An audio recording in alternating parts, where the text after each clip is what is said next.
ฮู้บ่ว่าปัจจุบันนี้การเกิดอุบัติเหตุทางท้องถนนแม่นง่ายหลายฉะนั้นท่านจะเฮ็ดแนวใดเพื่อลดพรการเกิดอุบัติเหตุและเพื่อให้การสัญจรไปมานั้นปลอดภัยยิ่งขึ้น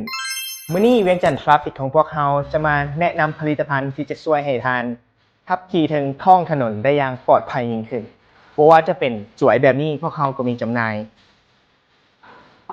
บ่ว่าจะเป็นทางด้านของป้ายจราจรสำหรับท่านใดที่กำลังเฮ็ดเวียกเกี่ยวกับขวดทางและกำลังต้องการป้ายแบบนี้พวกเราสามารถจัดให้ท่านได้แน่นอน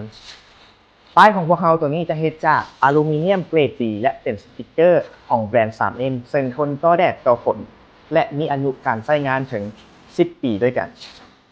เสื้อเซฟตี้งามแบบนี้พวกเขาก็มีจำหน่ายเช่นเดียวกันและจากนั้นก็ยังมีกระจกโค้งเพื่อใส่ในหน้าบ้านของท่านในเวลารถสัญจรไปมาตัวนี้จะลดพรอุบัติเหตุได้เป็นอย่างดี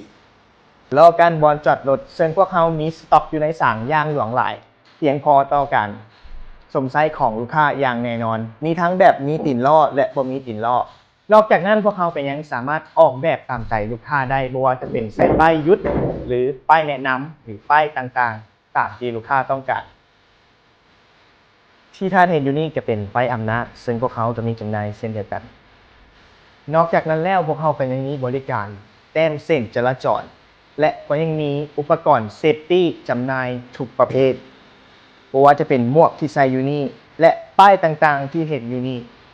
ถือว่าครบจบที่นี่ทีเดียวบ่อยากให้เชื่อแต่อยากให้ลองมาเปิดใจใช้บริการกับพวกเขาเวียงจันทร์ทราฟฟิก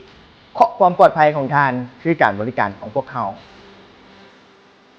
เวียงจันทร์ทราฟฟิกของพวกเราตั้งอยู่บ้านเสียงดาเมืองไซเทศฐานนครหลวงเวียงจันทร์มาบ่ฮอดจอดบ่ถึงสามารถติดต่อข้อมูลตามหน้าจอนี้ได้เลย